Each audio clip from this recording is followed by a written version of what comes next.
Welcome to Moon Landing's Launchpad. I'm Sam Wallach here with Whipped Cream at Shambala 2025. So, what number Shambala is this for you? I believe it's 4. Excellent. And so, as a native Canadian, what kind of pride do you have just coming and playing at one of Canada's best fests? I think just bringing my authentic self and coming to the most authentic festival there is, you can't go wrong. And then, what kind of like Canadian pride do you have, kind of being able to show off at one of your country's best fests? Well, being from here in British Columbia, I feel really proud because this festival, out of all of them, is just quite frankly magic. So I do feel very proud to be here, from here. For sure. Yeah. And then, so you've been here 4 times. What has kind of changed from you from like the first time you performed now to your 4th visit? Well, I'd say a lot of my songs I'm playing in my sets I produced. Like when I first played here, I was just learning to produce. So it was a lot of like other people's music, and now it's my music. Feels good. Yeah, it's got to be a great moment. And your career, you've kind of spanned a bunch of different genres. I feel like, recently you've really kind of found a home making some of this dark techno kind of music. And then how does that feel, being able to, move between genres, explore a new area in the music scene?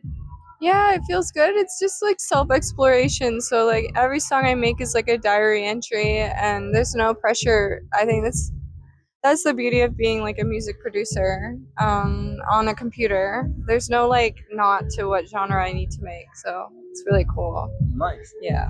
And then you were out at Tomorrowland last week. Yeah. What is that experience like at like a big international festival like that? Yeah. Tomorrowland is you even if you don't like electronic music, you have to go. It's really incredible in its own way. Sure. That's all I can say. You just gotta go. Okay, we'll have to add that one to the list now that we've got Shambala crossed off. Yeah. So you've had a really nice start to 2025, right? You came out with your album Caroline. Talk about what it was like going into the studio, getting that produced for the year. Yeah, so that was made in my home.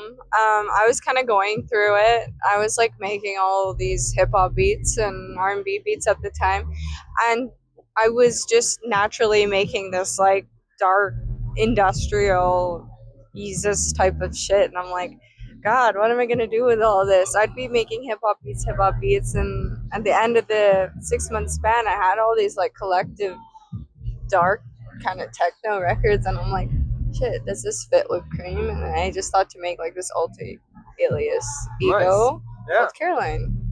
Very cool. And so when you build a festival set, now how difficult is it to try and blend the different genres that you've been playing over the years? For me, it's the easiest thing possible, just because I make all genres. So mixing it, and because I can produce, I can make edits.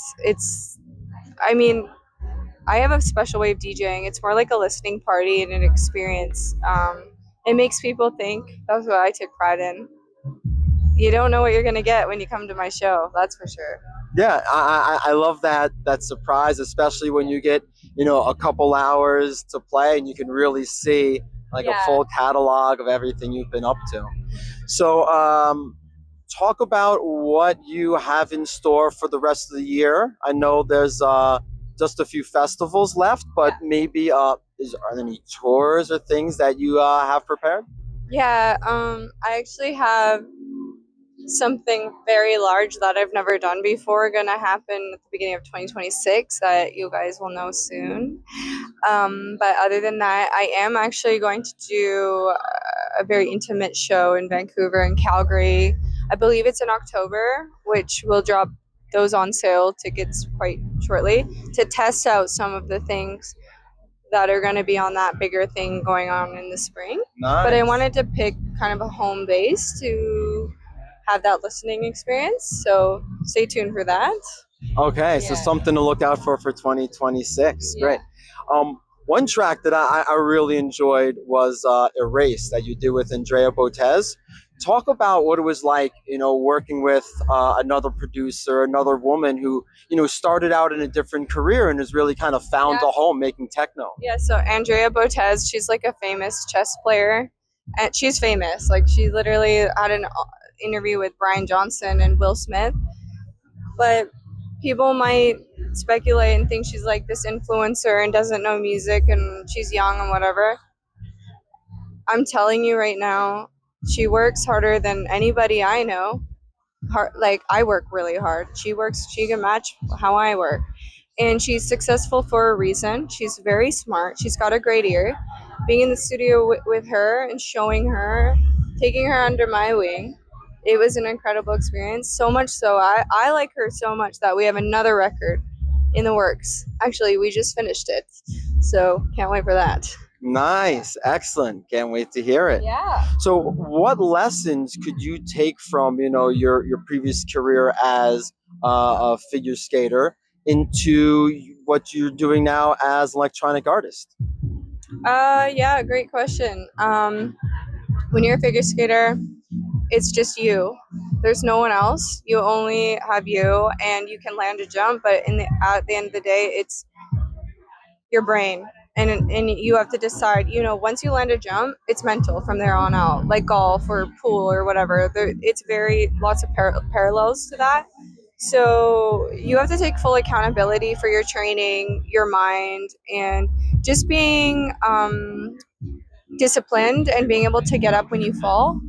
So I take all of that into being a music producer, and specifically being a female producer, because you get hit every day, and it's not even my fault that I'm getting hit. It's because I'm a woman, and being a figure skater and so determined in my own self and having those blinkers on and just getting up when I fall down. When everyone takes a hit at me or like, you didn't produce that or who did this, and I'm just like, I kind of laugh now. Like the blinders are just so on that I have this shield and I'm just doing my thing. And I think that's what I take, is just holding accountability. I chose to be a music producer. Unfortunately, it's 5% women, but I'm not a victim. And either was I when I fell on the ice. I get back up. So I can just keep doing that and inspire other people to not let this or what others say get involved, and you just do what you love because you're not hurting anyone. Why would that be a bad thing to do? Then I do it. It sounds like a great thing, and definitely a fantastic lesson to live by. Yeah.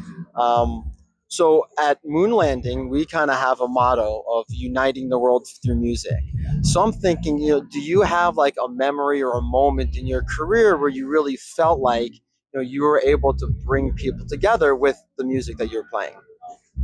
Yeah, I mean, at first I didn't think of, I loved it. It was selfish. I loved making music. I loved music. I felt most confident when I had the headphones and I was crossing the street. The socially awkwardness went away when the music was on. So at first and foremost, it came from the self love or whatever you want to call it for the music. But then when I started realizing that I can ignite, even if people don't want to be music producers, but I can ignite a doctor to finish his fucking doctorate because I'm just making music, that's pretty fucking cool. Right, yeah. So yeah, I mean, I feel like I have a duty now that I found my calling, because we all have callings, we all have lights, and it's like, how far are you willing to work within your own roadmap in this body?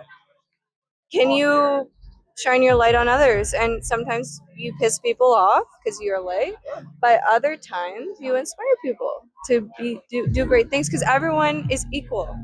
Just because I found what I'm supposed to be doing doesn't mean that tomorrow when you wake up and you're 64 you found something, and everyone is in their own time of their life. Sure. So I don't know, I just really believe in that. Like, it's higher than me now, and I'm just a vessel. That's what I believe. That's another great message. We're learning lots here with Whipped Cream. The last question I have for you, I know that recently you've also been like singing on your tracks. Yeah. So what is that like? Not just producing the music, but getting out there with your vocals and really contributing more to these tracks. Well, when I was a little girl, I wanted to be a singer when I was like 3, and I couldn't sing like in key, and I was terrible.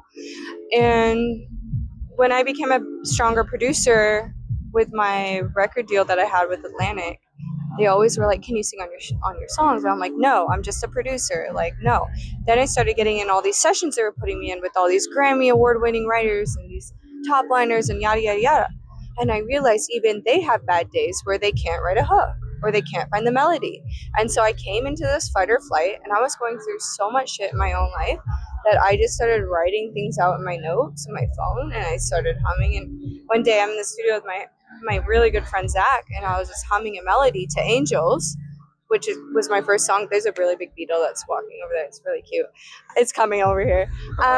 Angels, which was the first song I ever put out, but like I didn't know I could do that. Again, that's just being one with the universe and letting it come to you. And I was like, what? Like, it can come at any time. And because I'm learned how to manipulate audio through my production, I can manipulate my voice to make it sound however I want. So at the end of the day, there's people that can't really sing, but they have feeling that can connect with lots of people. And I don't claim I can sing or write. It's just this feeling that I'm able to convey, and people connect. And I'm good at manipulating audio. Yeah, and look, we're really glad you found your voice. Thank you. And we appreciate you sharing your time with us. Do you have any last messages for your whipped cream fans out there? I think just keep being great and being who you are. I think the number one thing in life is just don't be afraid to be authentically yourself, because the hardest thing in the world actually is to authentically be yourself, because others want you to conform to their insecurities or whatever. The world's always like, be yourself, blah, blah. No, it's not as easy as one might think. And you have to fight like hell to be yourself right now. And if you can do that, you can inspire other people. And I just think that that's the way. So do it no matter what your parents, friends, strangers think. All right. Yeah. All right. Well, whipped cream, we're glad that you've been yourself with us with this interview, taking the time to speak to us.